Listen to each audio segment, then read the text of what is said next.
Menjawab soal kelanjutan status tersangka Kabasarnas Marsikal Madya Henry Alfiandi, TNI mengatakan penyelidikan kasus dugaan korupsi pengadaan barang dan jasa Basarnas akan dimulai dari awal oleh Pusat Polisi Militer atau Puspom TNI.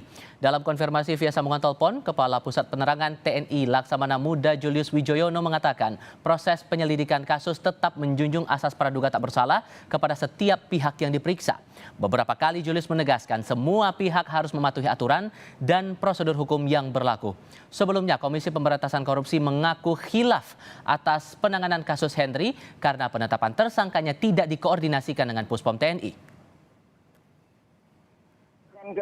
Dari serangan ke Puspom TNI, ya kan? Kalau dari serangan Puspom TNI, maka Puspom TNI berdasarkan LP tadi melakukan tindakan penyidikan dan seterusnya, bila terbukti baru tetapkan tersangka.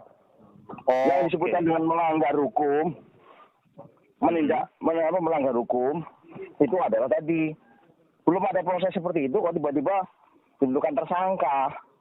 Dari mana alurnya? Oke, berarti bakal mulai dari awal lagi apa ya, kemungkinannya begitu ya? Dari Puspomnya? Ya pasti. LP baru diberikan Jumat kemarin. Tadi dari mulai Jumat kemarin, itu yang disidik dulu adalah Letkol ABC. Letkol ABC akan berkembang. Kemana larinya uangnya dan sebagainya. Asas praduga tak bersalah, itu harus ditekankan, dipakai bener, jangan ngawur. Di lain pihak, Ketua KPK Firly Bahuri menegaskan kegiatan operasi tangkap tangan, penyelidikan, penyidikan hingga penetapan para pelaku sebagai tersangka telah sesuai prosedur hukum dan mekanisme yang berlaku. Melalui akun Instagramnya @mohmahfudmd, Menko Polhukam bilang, yang penting masalah korupsi yang substansinya sudah diinformasikan dan dikoordinasikan sebelumnya kepada TNI ini harus dilanjutkan dan dituntaskan melalui pengadilan militer. KPK kemudian menaikkan status perkara ini ke tahap penyidikan dengan menetapkan dan mengumumkan tersangka sebagai berikut.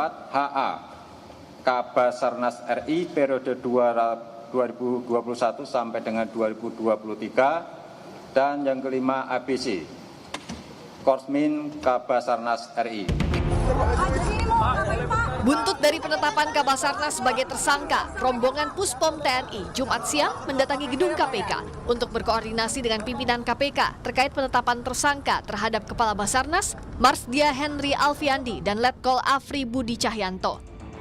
Setelah berkomunikasi, KPK mengakui khilaf menetapkan tersangka Kepala Basarnas. Kini KPK menyerahkan kasus hukum dugaan suap yang menyeret nama Kepala Basarnas sebagai tersangka pada pihak TNI. Nah, ketika ada melibatkan militer, maka sipil harus menyerahkan kepada militer. Di sini ada kekeliruan, kehilafan dari tim kami yang melakukan penangkapan. Oleh karena itu kami dalam rapat tadi sudah menyampaikan kepada teman-teman TNI, kiranya dapat disampaikan kepada Panglima TNI dan jajaran TNI. Atas kekhilafan ini kami mohon dapat dimaafkan, dan ke depan kami akan berupaya kerjasama yang baik antara TNI dengan KPK dan aparat penegak hukum yang lain dalam upaya penanganan pemberantasan tindak pidana korupsi.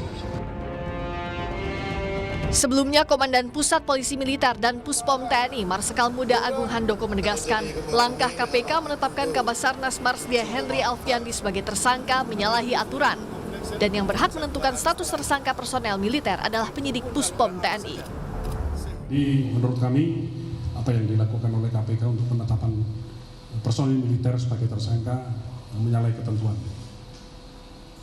Pertanyaan kedua, untuk Marsdia HA memang sudah memasuki masa pensiun, tetapi tindak pidana tersebut terjadi pada saat beliau masih aktif. Jadi kita lihat tempus deliktinya, waktu kejadiannya. Jadi tetap berdasarkan tempus delikti, yang menangani adalah kewenangan ada di polisi militer. Demikian, terima kasih.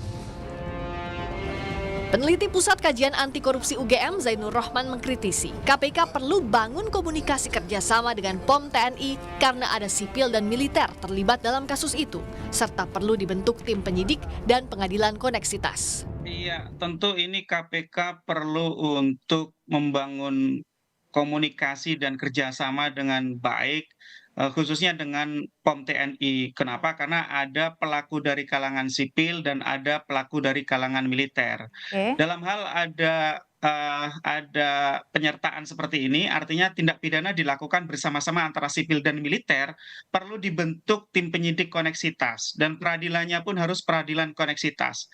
Artinya dibentuk bersama-sama tim gabungan antara KPK dengan POM TNI. Demikian juga nanti jaksa dari KPK juga dengan auditor militer. Nah, Sebelumnya KPK mengatakan Kabasarnas Marsdia Henry Alfiandi diduga menerima uang total 88,3 miliar rupiah dari sejumlah vendor sebagai pelicin agar bisa memenangkan tender proyek pengadaan periode 2021-2023. Tim Liputan Kompas TV. Setelah proses hukum dugaan kasus korupsi terhadap Kabasarnas Marsikal Madya Henry Alfiandi diambil alih TNI, bagaimana kemudian status tersangka Kabasarnas Henry yang sempat diumumkan KPK? Benarkah ada kesalahan prosedur dalam penetapan tersangka terhadap Kabasarnas? Kami ulas bersama pengamat hukum yang juga dosen Sekolah Tinggi Hukum Indonesia Jentera, Bivitri Susanti, dan mantan penyidik Komisi Pemberantasan Korupsi Yudi Purnomo. Mbak Fitri, Mas Yudi, selamat sore, apa kabar?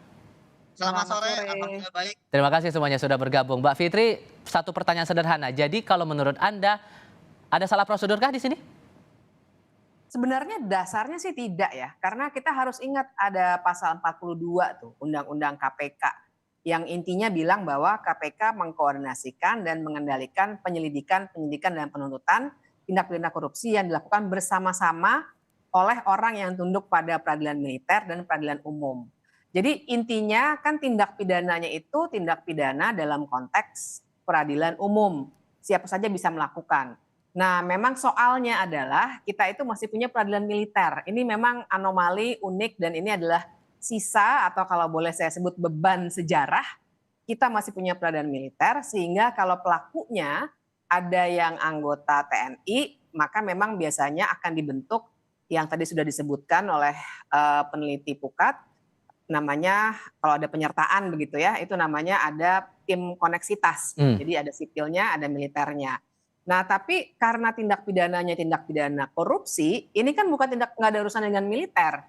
Kan jabatannya sebenarnya juga jabatan sipil Kabasarnas ya. Jadi ada lazim saja dan sesuai dengan Undang-Undang Tipikor untuk dilaksanakannya pada pokoknya dikoordinasikan oleh KPK. Nah, tapi saya perlu menyebutkan karena kondisi peradilan militer tadi biasanya akan ada koordinasi lah, ada dalam eksposenya biasanya sudah ada koordinasi, kemudian dalam penetapan tersangka ada koordinasi dan lain sebagainya. Dan saya kira di sini ada sedikit miskomunikasi. Tapi saya harus beri catatan, menurut saya KPK tidak sepatutnya juga minta maaf. Gitu ya, poin saya di situ minta maafnya itu. Kenapa? Karena sebenarnya ia tengah menjalankan tugasnya dan kalau memang ada hal-hal yang harus dijernihkan dan setahu saya juga sudah direncanakan akan dibuat tim penyidik koneksitas ini, ya seharusnya langsung jalankan saja karena kita harus berpegang pada ini tindak pidananya apa. Karena dalam Undang-Undang Peradilan Militer pun sebenarnya sudah jelas tuh. Kalau yang terkait dengan tindak pidana yang ada kaitannya dengan sipil, maka yang digunakan adalah mekanisme di peradilan umum. Sekalipun status orang yang terlibat di sini jabatannya masih anggota aktif TNI, tapi jabatan di struktur sipil, maka peradilan militer jadi tidak tepat menurut Anda, begitu? Secara Undang-Undang Peradilan Militer bilangnya begitu, bahwa harus ada koordinasi karena kita punya Undang-Undang Peradilan Militer, iya. Tindak pidananya, tapi ini bukan tindak pidana dalam konteks militer. Oke, kalau menurut Anda, Mas Yudi, sebagai mantan penyidik KPK, siapa yang patut bertanggung jawab untuk mengusut kasus ini sebetulnya? Ya tentu saja pimpinan KPK. Ingatlah bahwa OTT itu bukan artinya penyelidik bergerak sendiri ya. Itu ada proses awalnya, dimulai dari adanya laporan dari masyarakat. bahwa di suatu instansi ada penyelenggara negara yang akan menerima suap. Disitulah kemudian melapor kepada pimpinan KPK dan dibuat surat perintah penyelidikan. Ya, ketika pimpinan KPK setuju, surat perintah penyelidikan inilah dasarnya. Sehingga di situ ya pimpinan KPK sudah mengetahui bahwa ada calon penyelenggara negara, ya kan, yang istilahnya di suatu instansi yaitu Basarnas ya yang diduga akan menerima, dan di situ kan profilnya jelas disebutkan siapa calonnya, apa yang akan menerima suap dan sebagainya. Nah kemudian ketika tim pun turun ke lapangan ya ataupun menyadap ataupun merekam pembicaraan, pasti selalu memberikan progress reportnya kepada atasannya, ya tentu saja secara berjenjang akan melaporkan kepada atasannya lagi hingga kepada pimpinan. Dan ketika ditangkap ya itu sudah jelas gitu kan, barang buktinya ada, pelakunya ada, kemudian perkaranya ada, yaitu pengadaan barang dan jasa, sehingga tidak bisa lagi mereka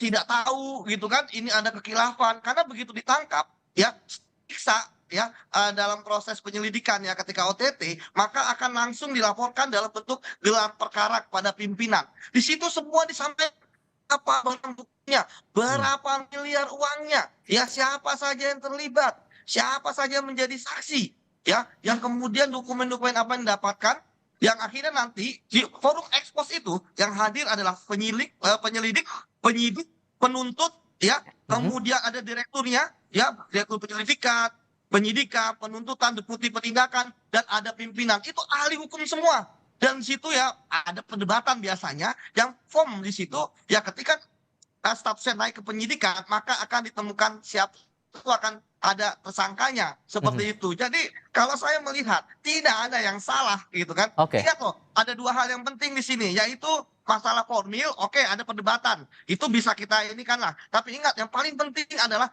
materialnya, yaitu tindak pidana korupsinya. Baik. Jangan sampai perdebatan kita masalah minta maaf, masalah menyalahkan apa namanya penyelidik, tidak buyar semua.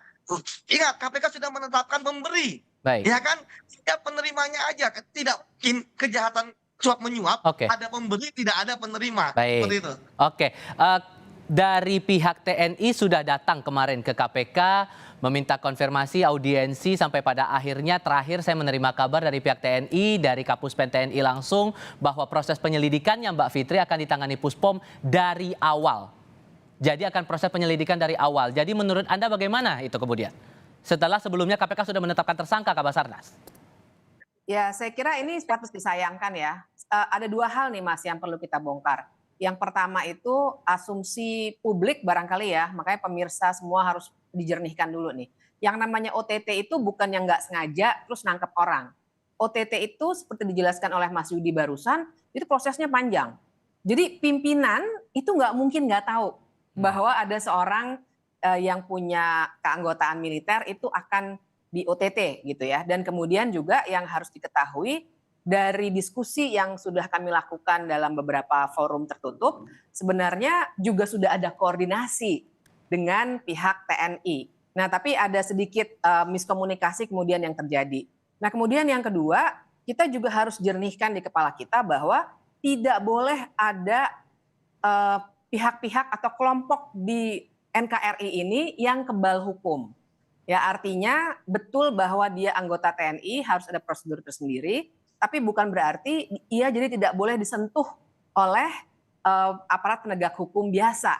Nah, jadi saya kira patut disayangkan seandainya diulang dari awal. Tapi yang saya dengar memang akan dibentuk dan ini lazim dilakukan yang namanya tim koneksitas tadi.